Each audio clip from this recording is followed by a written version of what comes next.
Оферта към вас има ли, знам ли, за кандидат кмет, може би? Не, няма такива оферти, но и да има, аз няма да приема. Защо? Видяхме резултат, че сте най-рейтинговия вече, заедно с Кристалина Георгиева, и може да се наложи в един момент да ви помолят, дори да не искате. Ще се съпротивлявате ли?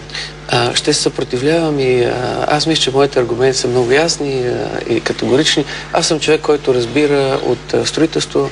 Аз съм човек, който е като експерт поканен в това правителство, иска да остане като такъв. Политическа кариера не искате ли? Още по-голямо.